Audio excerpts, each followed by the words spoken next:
I could tell you that story. Okay, welcome, Laura Davis. I'm so excited to be chatting with you. My deep dive down the internet highway of healing and mothers and estrangement. I literally have no idea like where the first link came in, but it was one of those where I read somebody else's thing and it linked to you. And then I followed that. And then I was like on the newsletter and getting all the things and emailing you like, we must talk. Right, right. This Yeah, I is, know. It's kind of fun the way we make connections in such a different way than we used to. Or I at think least than I used to. I'm a lot older than you, but I love it. I I love had a it. whole life before the internet, right? So, Yes. And it really is so phenomenal to find someone. First of all, I have to say, I can't believe I hadn't come across all the amazing books and workshops and writing that you have put out. So before we jump into the new stuff, and I want to hear the story of the title, I want to pause and really ground and honor your whole legacy. It is exquisite.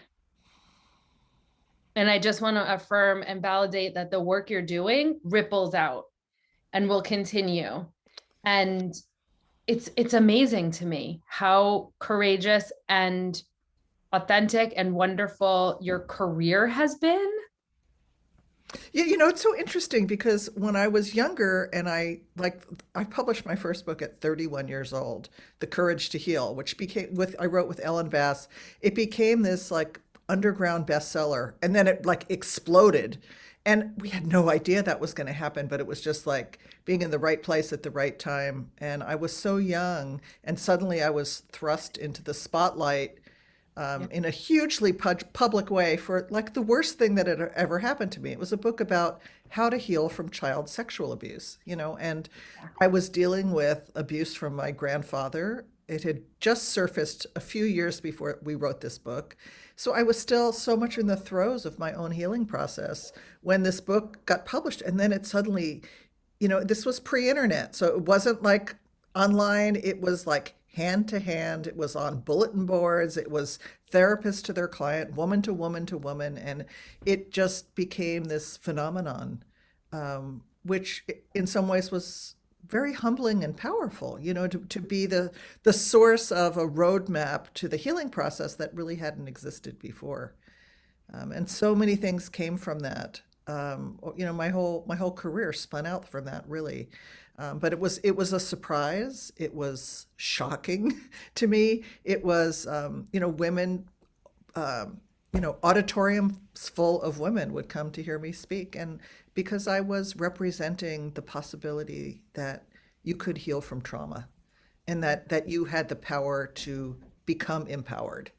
And yeah, so that theme of healing has been in my career ever since, in one way or another, in a lot of different ways. I've gone down a lot of different routes. I did get to a point after about 5 years of being super public with the thing about healing from sexual abuse and being a very public incest survivor.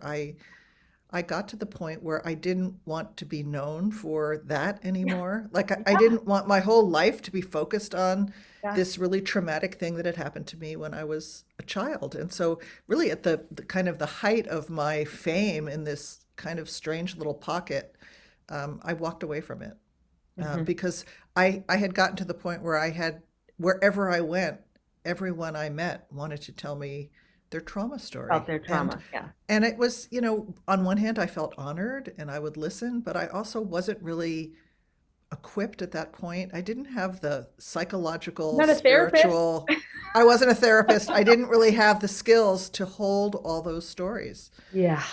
And so I walked away from it, and I started to think, what do I want my life to be about? Hmm. Not just as a response to having had this traumatic beginning. And what do I want my life to be? I don't want it just to be a reaction to this terrible thing that had happened.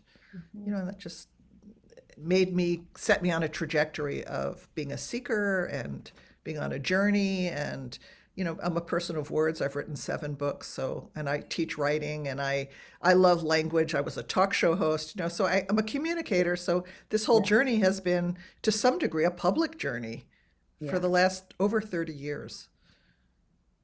It's amazing. It's so wonderful. I just like, yay.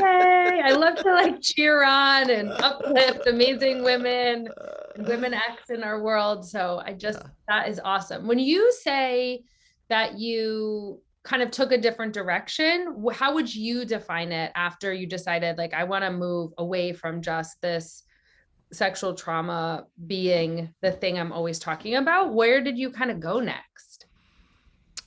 Well, I was at that point, I was about 35 years old, and I was like really wanted to have a baby. Mm, I mean, it sounds, that's what I wanted. And I was, I met my partner, Karen, who I've been with for over 30 years, and she already had a son who was an 11-year-old. So I inherited a stepson. And, I think on our first date, I said to her, our very first date, I said, are you open to having more children?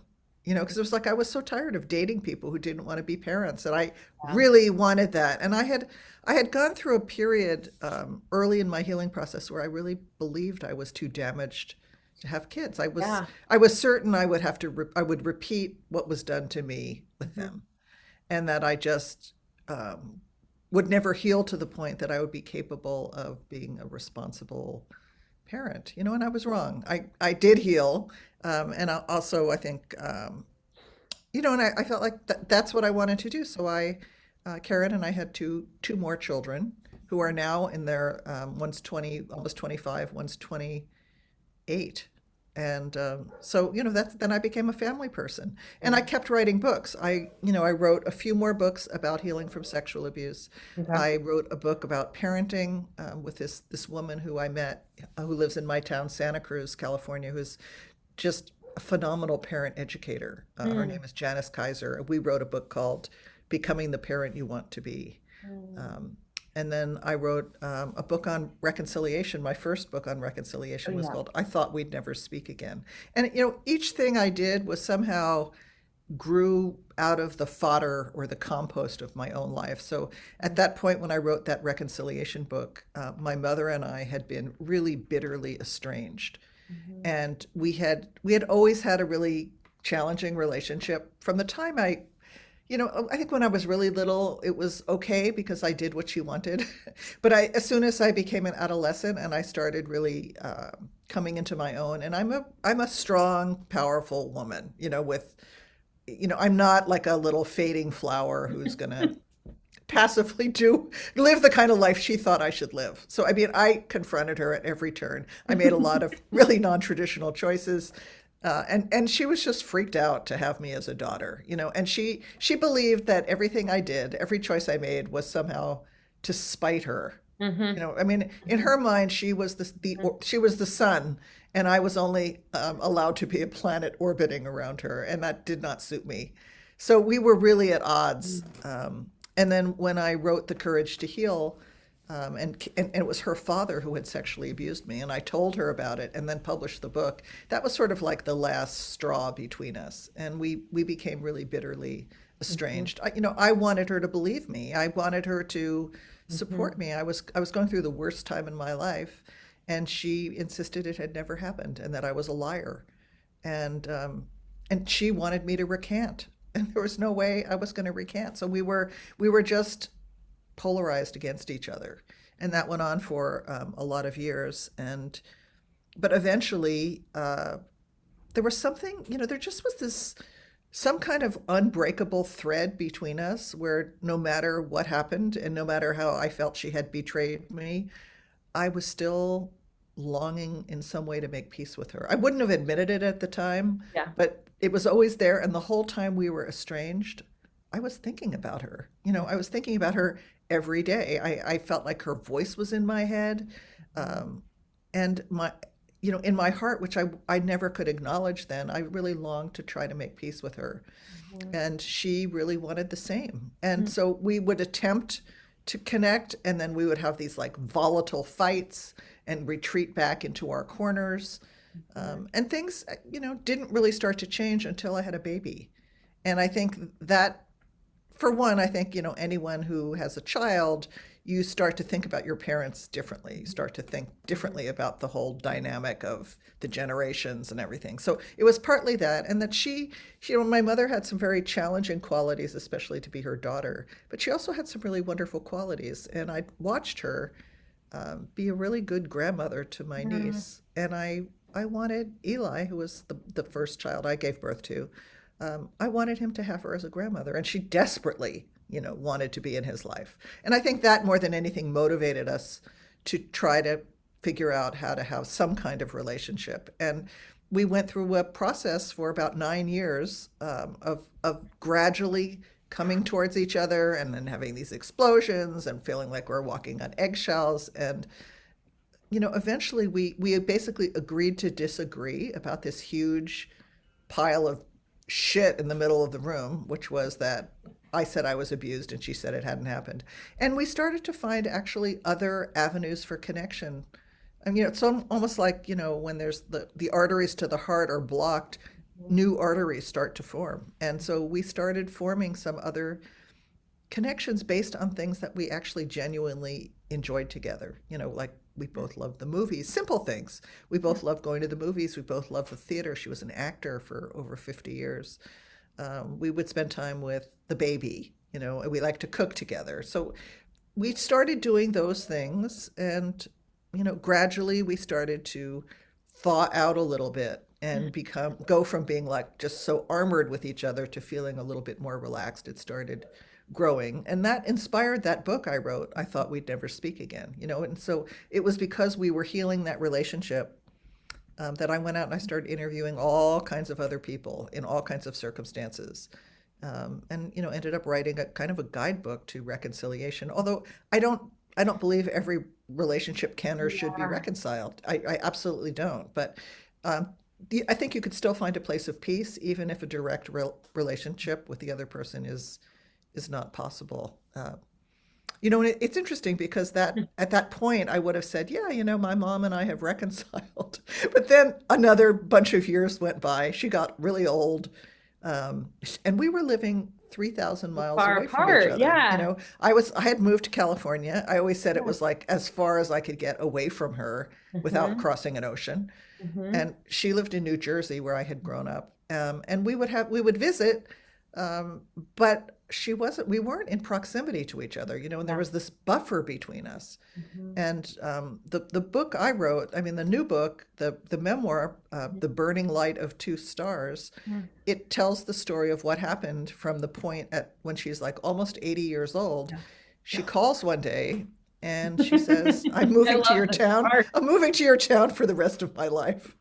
And I was and it was laughing just, out loud. yeah, it was Ah! just like, ah, ah. And It was a long time ago I offered that. yeah, I mean, I was very ambivalent. I Oh, felt like I needed that buffer. And I had never wanted to take care of my mother. In fact, years earlier, when we were really, really estranged, my brother and I went hiking in Rocky Mountain National Park. He lived in Colorado. he And we sounds had this, amazing, by the by. I love him. he's pretty amazing. He's He's coming amazing. out with a new book right now, like Oh, I right should now, also same I'll time read as that me. too. You have to check him Amazing. out. I will. I'll send you a Send link, me but that link too. yeah. But I said to him, I said, look, we had, two parents at that point. They were divorced. And I said, I'll take dad. Like when he gets old, I'll take care of him. You take mom because there is no way that I Yeah. could do that, And we had a pact. But, of course, my brother broke the pact. And then here was my mother saying she was coming to California. And part of me wanted her to come. I think underneath there was kind of a longing, like could we really actually get even closer, like could we, because we had a very polite relationship. Hmm. We had reconciled, but I would not call the relationship intimate. And I didn't really risk much with my mother. Like I never told her what was really going on with me. Like I did never saw her as a confidant. I didn't trust her. Hmm. But I knew how to be around her and enjoy her. Hmm. um, and I think part of me was like, I would like to show up for her. I would like to be the kind of daughter she needs. And what if at the end of her life we could actually really heal this thing? So I think that was going on as well as my panic and dread. And that the book tells the story from that phone call until her death, what happened in Wait, you had to those. tell the title story now. Okay. So yeah, I didn't have any time. It took me 10 years to write this book. Like For a off lot, and on, would you say? Or it was kind of like it was go off and through? on, but it was on a lot. But I tried to write it first. The first iteration was a play.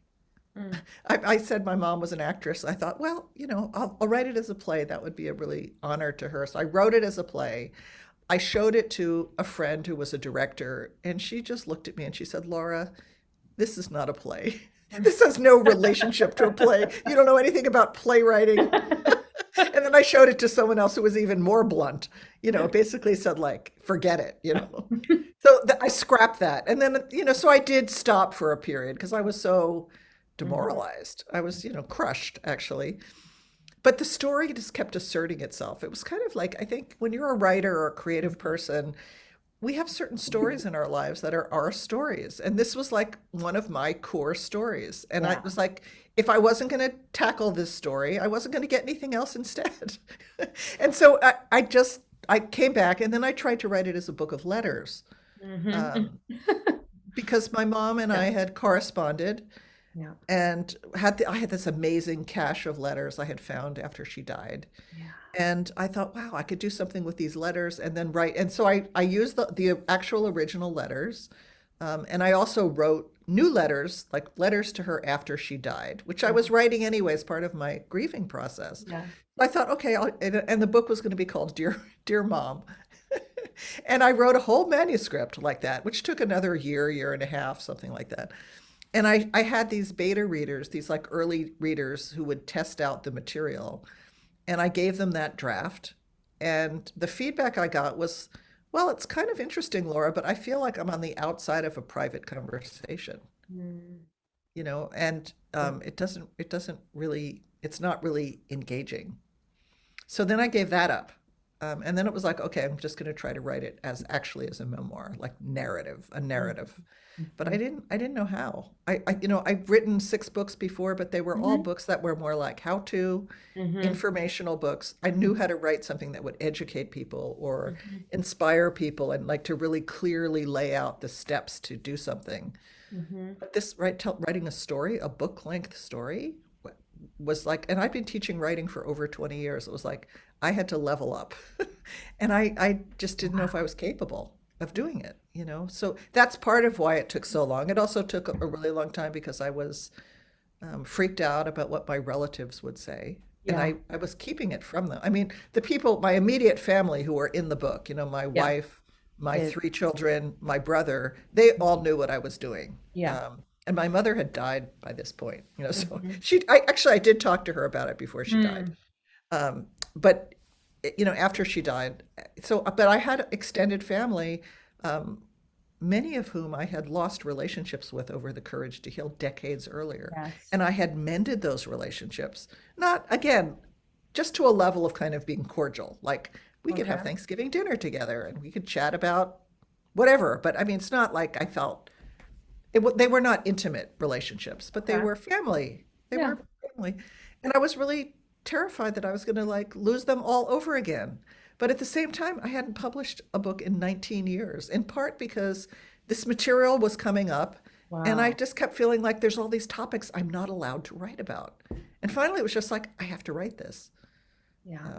So anyway, then I had a working title, which was Wholehearted, Mm. because to me that was the trajectory of the protagonist. In a memoir it was me. If it was a novel it would have been another character, but I wrote it as a memoir, so I felt like my journey was from being pretty shut down, because of what I had experienced, the trauma Mhm. I had experienced, Mhm. and learning to open my heart. Like that was, every character has some kind of journey, and that was the spiritual and psychological journey of this character, me. And so I really liked that title because it really spoke to me of the journey. And when I took the book to a couple publishers last year, like the beginning of 2021 is when I got serious about publishing this book. Both publishers said, you're probably going to have to change that title. And like I said, No, this is that's not my my title. first. Yeah. Well, no, I actually didn't respond that way Oh, because good. You this is, like knew. I said, this is book number 7 for me. And Yeah, I know right. that publishers know a lot about marketing and they know Yeah, about what sells, and that, in reality, the reasons they gave, one was that it was kind of a vague title. yeah. It gave too much away. Brene Brown uses the term I was gonna say, wholehearted Brene, all the time, right? it's It's up sort of like, here on right? the wall. People will associate it with her. It's Yeah, not like illegal to use it, but, right. Mm-hmm. maybe not as ethical, but also just that it would be derivative of her, Yeah, which it right. isn't. This story isn't. And then I Googled Wholehearted, and there were like, I don't know, 10 books with that Book title by. already. It was like, I was working with this marketing person, and she just said, you want to own your piece of the internet. You Yeah, want to have a title yeah, that no one else has. yeah. But this was already like, I signed a contract. The book was in production. I was recording the audiobook, and I was, we were getting the copy edited manuscript. I mean, it was like heavy duty work, Yeah. and I still didn't have an alternate title. So I crowdsourced the title. I'm part of a Facebook group of other memoir writers, and there's, thousands of people in that list. And so I posted there, I'm looking for a new title. And I got like hundreds of suggestions. And I posted it on my own Facebook feed, and I got hundreds of suggestions. And it was pretty overwhelming. And some of the titles, I wish I don't have a list of them right now. I wrote a whole blog post about this, but some of them were hysterical. I And bet. a lot of them were too on the nose. That's Mm, one of the things I learned in writing this book, and that I teach my writing students too, is that you don't want things to be just like direct. You want the reader to have some space. You mhm. don't have to spell everything out. And a lot of these titles spelled out too much, or they revealed even more than Wholehearted. Mm, It was like, or they were more like the title for a self-help book mhm, than a story. mhm. And I had a lot of working, I'd like one for a few days, and then it would be like, no, maybe not. And then it just kept going through that. And I got up to the point where it was like, it was the deadline. The next day, I had to have the final title. And I went to see Ellen Bass, who is my co-author for Courage to Heal. She's a really good friend. We live in the same town. We've been friends for 40 years. Yeah, And we were started brainstorming this. And I told her that there were a lot of fire imagery in the book. yeah, Like I had yeah. in the last draft, after like you rewrite a book 100 times, no exaggeration. So like in the 100th time, I went in and I started inserting on every page some word that had to do with heat or fire. So it'd be Mm, like burning. Well, the title mhm, obviously mhm. ended up that way, burning, or it could be like sweat or conflagration or wildfire, or and if you didn't hear me say this, you would never notice it. But actually, it's a secret that will help give a book a cohesive feeling and create a mood, but it's sort of under the surface. It's not something you would ever notice unless the Yeah. author said, I did this. So I knew there was all this fire in the book, and Mhm. I told her that. She said, oh, I think you should use this Robert Frost title, which was Some Say the World Will End in Fire. And I thought, whoa, that is really cool. Some say the world will end in fire. And if you read my book all the way through, you would know why it was a good title. I'm not going to give that Yeah. away. Um, Yes. Yeah. so, That uh, last. Yeah. right, the end, Mhm. the The ending. last So, bit. Yeah. Yeah. um, so I thought that's it. That's the title. And then the next morning I went to my meeting. I said, this is the title. And then it was like, it was so long. And then people were saying, if you don't know that it's a Robert Frost Yeah. title, no, people won't know what it means. And then it was just like, oh no, what am I going to do? But I thought that's it. And then that day, I get an email from this woman named Karen Bartholomew, and she had been one of my beta readers, like an early reader. And the thing that was amazing about Karen is that she lives in my town. She had been a visiting nurse, and she had been my mother's visiting nurse. Like Whoa. she had gone to my mom's, Yeah. she still had a mobile home before she ended up in assisted living. Yeah. Karen had visited her At the and like home. several Yeah. times and had a relationship with her. Actually, really liked my mother. Um, and Karen called me and she said, how about The Burning Light of Two Stars?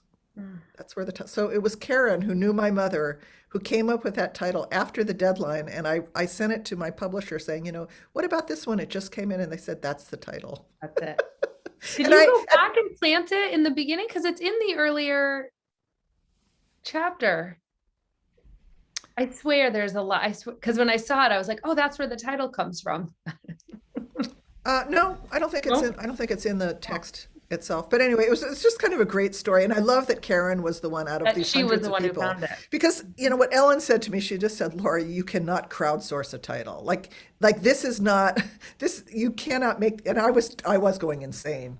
But I She was like actually, your angel that came and dropped yeah, she the, was my angel. yeah. And I really liked it, but it took me a while to even be able to remember it.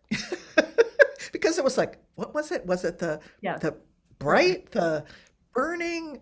Uh, but now now I'm really familiar with it, and I think it's the perfect title. And people have really responded very strongly to the title and the image on the cover and the whole thing, and it's a much more literary title. And I want it is a literary book. It's a story.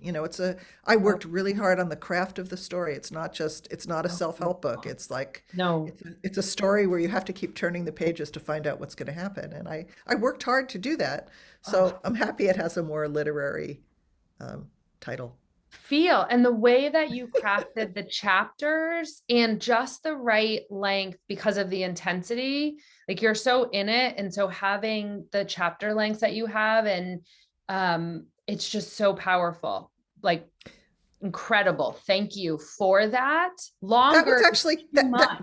that came at the end because the chapters were way longer, even like a few months before I finished. And I set it as actually I set it aside for a year, the first year of the pandemic. I set it aside. And then at the end of 2020, I thought, I have not looked at it in a year. I could look at it with fresh eyes. And I went in and I started chopping the chapters and making them much smaller. And it creates that propulsive energy where it's like, Oh, yes. you Yes. know, but that was at the very end. So thank you for that because it Oh, was, there were really long chapters. And I'm really glad they're not now. They're short. I think it's just so potent and powerful and really keeps you in it. And I was like sweating and wanting to get to the next and kept like refilling my tea. And then I think I had a glass of wine. I was like, now I need something else. Like there's I just a need something. lot. I need something stronger. Then I was emailing you like, whoa, woo, But I said, oh, so you're liking it. And you wrote back, well, I wouldn't really say it's liking it. like I'm impacted by it. it was just, yeah, it was all the feels that you want to feel in an incredible, extraordinary memoir. Or I love memoirs. So that's my jam, is when someone is actually you're in their life and you're in their story and you can't not be, and then you dream about it. That kind of writing, that's what I live for. It's just so beautiful to have all of those experiences, and be confused about. I think one of the things that you keep bringing up is like the different perspectives that we can have at different stages of our life for different key players, and how dynamic their parts are, that they're not all good or all bad. And I think the trauma response, in my experience, tends to just make people all good or all Right, bad. right. Well, that's part of. I think that's a big reason it took me 10 years. I Yeah. think in the early iterations, my mother was the villain and I was the hero. Yeah. And I was wronged. And I had a good friend of mine was a creative writing teacher for several decades. She read some early material and she basically just slammed it. And it was pretty brutal. Her feedback was brutal. And she said, Laura, this is not the courage to heal, it's the courage to reveal. I wrote that as one of the quotes I wanted to Mhm. tell you, was like, Yeah. Yeah. And so I was like, I thought, am I really up for this? Because she just said, you make yourself look way too good. And so, then it was a process of what's the story under the story. And, when I have writing students, that's what I'm always saying. What's the story under the story? What's the part you've never told anyone before? Like maybe you have this habitual way of reciting this story, or if you're a writer, writing this story, and it's like this is what happened, and it becomes this groove in a record.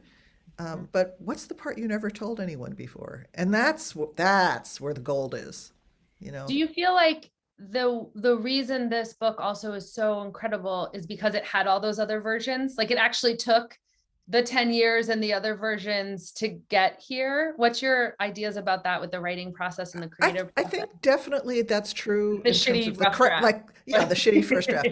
Yeah. It's definitely true in terms of the craft. Like this is the best written book I've written, and a lot of people comment on this is like an amazingly constructed and Yeah. written story. Like it's so beautiful to read. I couldn't put it down. Of course that makes me super happy. Mm, But so I yes, it took me 10 years to do that because I had to learn the skills of propulsive storytelling, and I had to learn um, how do you craft a character who's imperfect, both me and my mother, who are the two main characters. Like, I'll give you one example. I worked with a coach, Joshua Townsend Zellner, who was he's not even a writing coach or an editor, he's a theater director, but he just totally understood storytelling.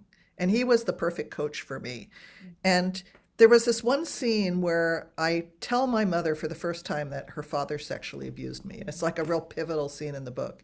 And the first time I wrote it, the early drafts, it was very intense. And it was definitely like I was the poor little victim, and she was the horrible ogre mother. And, so he read that and he said, well, I want you to write it again. And this time, write a scene as if she had said everything you ever would have wanted her to say. Like, craft a scene where it's the perfect response. And I did that. I was sobbing my heart out. It took me a few weeks to complete that task because I totally didn't want to. And then when I did, it was just so painful. But what I discovered in doing that was that some of those really positive things that I wrote in the fictional scene that I invented actually had happened.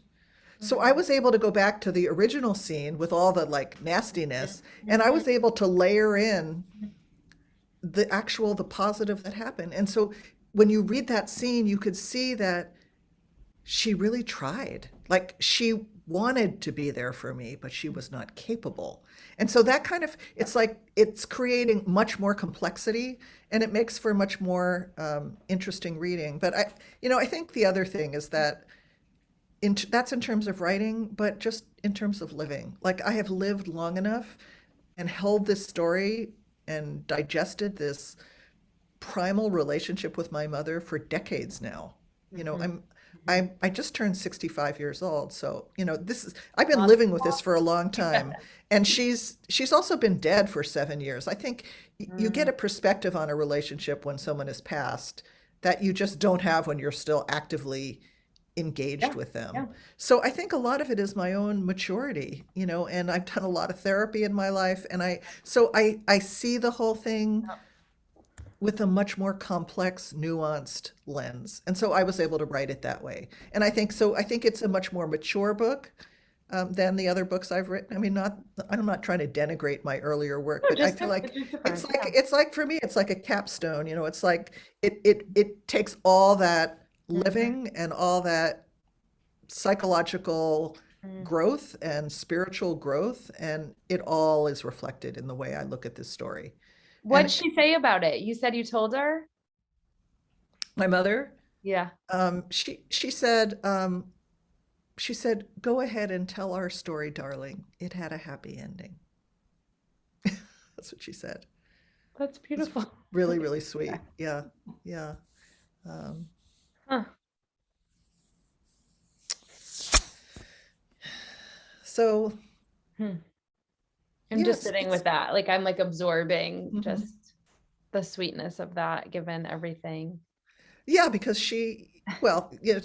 I think the other thing is that if you stay in relationship, one of the things I want people to take away is that even the most intractable, incredibly difficult relationship has the potential to change. I mean, you can't guarantee it. And Mhm. certainly there are people who stay permanently estranged and it's better for them, Right. Right.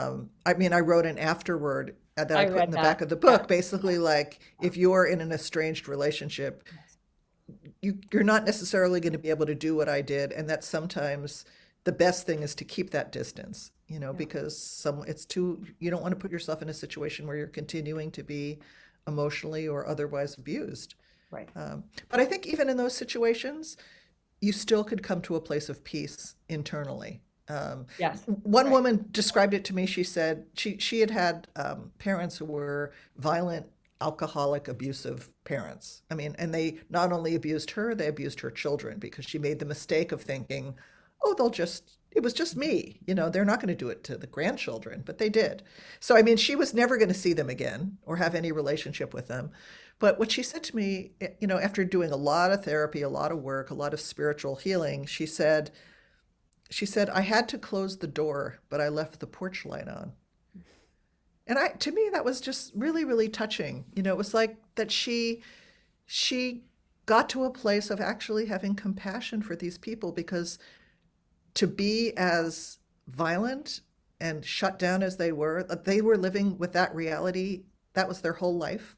Right. And they had never been able to get past whatever had wounded them. And so Right. she actually, got to a place of compassion for them. Not like she wanted to be with them, but Yeah. she felt like things were like clean between them, and she was able to see them. Like I felt like with my mom, I was able to get past just like this mother and this daughter, like this, and just Mhm. like open up and see the perspective of her life, her childhood, her generation. She grew up really, really poor. She had immigrant parents.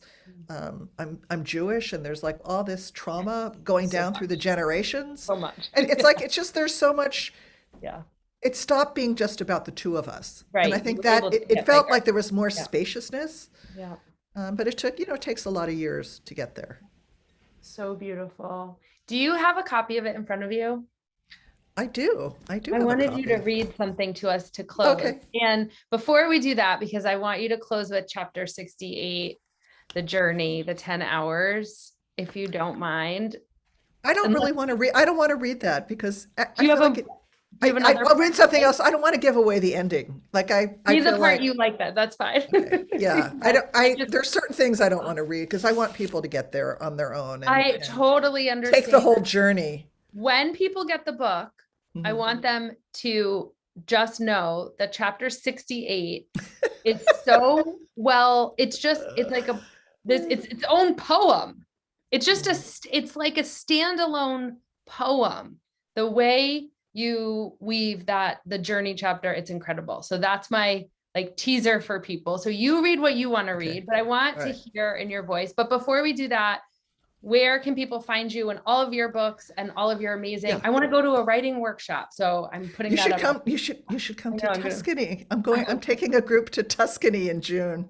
I Um, mean, yes. No. Yes, I had to cancel that. It was supposed to be in 2020, and Yeah. it was supposed to be, well, it never was going to be in 2021. And now I'm trying for 2022. And I've taken people all over the world. I've taken them to Bali. I've gone to Bali 5 times, Scotland, Wow.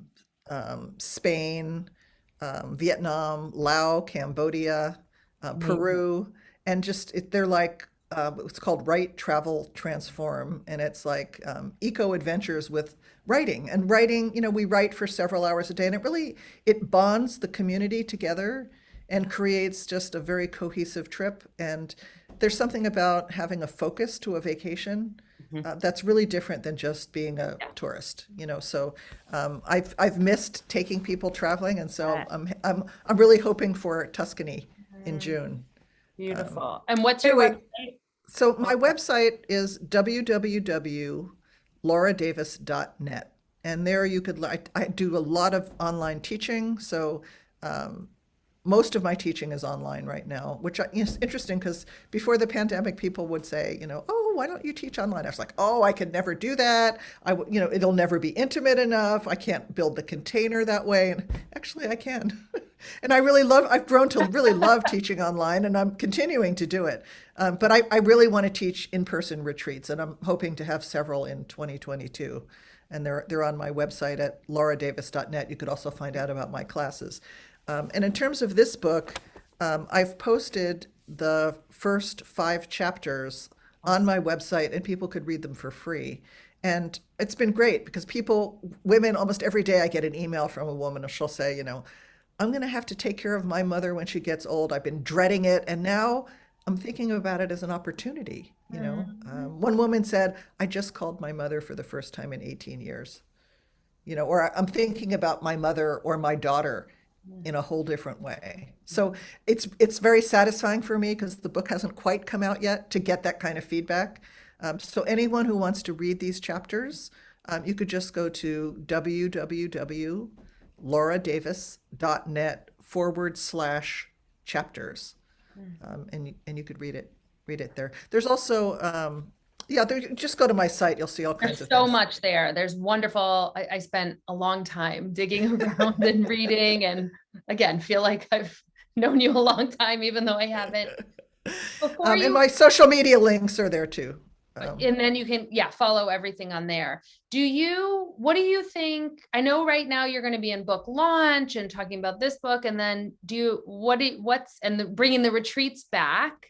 Yeah. Do you feel, is there another book in the works behind this one, or is it just like a pause and digest It's and a pause and digest. I yeah, think cool. that rest is part of I have my coach, Joshua, he says the creative cycle is um, create, release, relax. Love it. Yeah. And he said most people don't relax Yeah. or they don't know how to release. They don't know how to put Yeah. something out in the There's world. just in constant create. Right. And I have to admit, relax is really hard for me. I'm a You said workaholic, you're and I'm Jewish. I'm like I'm like I've got so many ideas all the time. I'm like Yeah. this font of that has not stopped. So, it's hard for me to stop, but I feel like in terms of writing, I would love to write another book, but I've never been someone who has the next one lined up. Got it. Like I'm so this year, the only thing I've done this year is two things. One is launch this book, and Karen and I got a puppy. So we have a puppy, a 9-month-old yellow lab puppy, and that's all I've done is raise a puppy and launch the book. And and I feel like I having a book is like having a book. Launching a book is like having a baby, and they require a lot of care, and right now it's like the birth time, but then even afterwards, if you want, I really want people to read it, and it takes Yeah. the effort of the author to make that happen. So I Yeah. think I'm going to Yeah. be continuing in the process of Yeah. shepherding this story into the world because I believe in it so much. Yeah. And then I hope that I find something else. I mean, I have some students who wrote memoirs in my class, and now they're writing fiction. And I just look at them, they're having so much fun. I mean, they're making shit up. They don't have to tell the truth. They can, It's and not they're their really, uncle. really It's not their enjoying it. And grandpa. it's not just like the anguish of like combing through their Yes. own life and having the limitation of memoir, which is Oh, it yeah. has to be Yeah. true, it Yeah. has to be your story. So but I've never written much fiction. So, but there's Oh, always a first time. So we'll see. sounds fun. Well, thank you so much for being here. I want to hear you read a piece of your book, please. Okay. I could read one of two things. One is the opening, that phone call I get from my mother. That's kind Mhm. of what's called in writing the inciting incident. It's like what kicks the whole story off. Or this other piece that's a little bit shorter. That's about kind of my mission, my what I wanted as a character, and what drives the whole story. Hmm. Preference? I kind of like the second. I Okay, I'll think read the second one. first one. It's Yeah. shorter too. Okay, so this scene is takes place after my mother has moved to California for the final years of her life, and she's living in an apartment, a mobile home across town from me, and she's having a really hard time. She's developed dementia and insists nothing is wrong with her and that her memory is just fine and that she's perfectly capable of being independent. But she's starting to do things like forget when she's supposed to meet her friends, and then she blames her friends because she didn't show up. And her life is basically falling apart, but she can't acknowledge that it's happening, which is pretty typical of the early stages of dementia. Mhm. And so this takes place, I've visited her. I've been away on actually teaching a retreat, a writing retreat. I come back after a week and I go see her and I'm like doing all these tasks for her, like fixing her computer and her printer. And, she was just technologically completely incompetent. And so I'm doing all this stuff for her.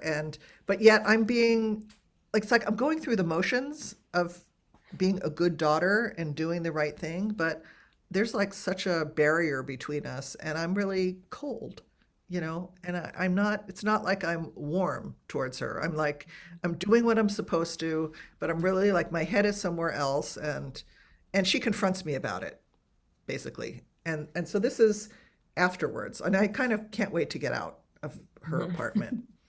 And then this is what I wrote afterwards. 3 decades earlier, I had erected an impenetrable wall between us, a fortress with narrow slits so I could watch her approach. I ensured that my defenses were prepared any time she came near me. I always had an escape plan.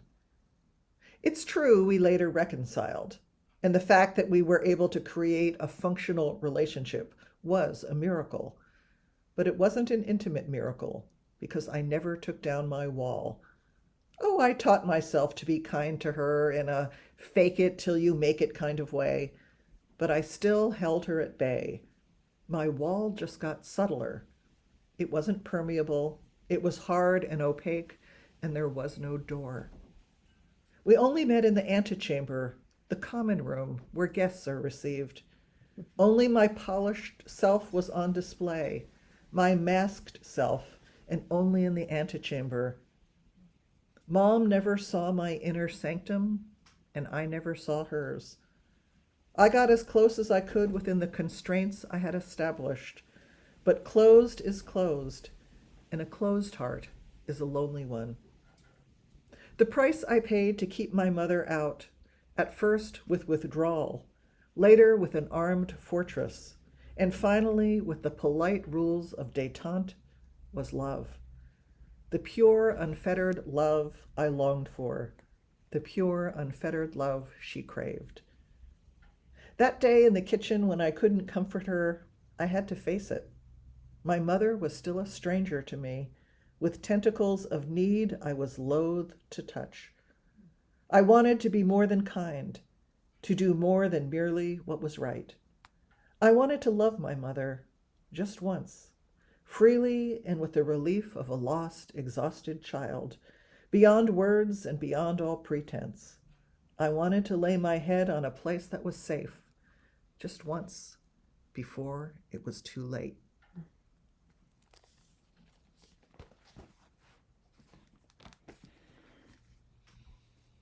Thank you. Yeah, Thank you, thank you, thank you, thank you. That's all I can say. Thank you. Everyone, buy the book, stat, and then we can talk about it. Thank yeah, you. yeah. Thank you so much. You're welcome. If you ever want to if you ever get a group together who wants to discuss it, if you want to do like a little, someone else interviewed me this week and they're getting their people to buy the Yeah, book and then have like yeah, an online book club event with me. And I'd be really happy to do that. that would be so fun. Yeah. Yes, yes, yes. Yeah. Okay, well, Okay. to be To be continued. continued. Yay, So, thank so you. glad you reached out to me. I really have enjoyed Oh, this. so amazing. I really appreciate your work. Thank you so much. You're welcome. You're welcome. You too. I appreciate yours. Take care. Okay. Bye, Laura. Bye.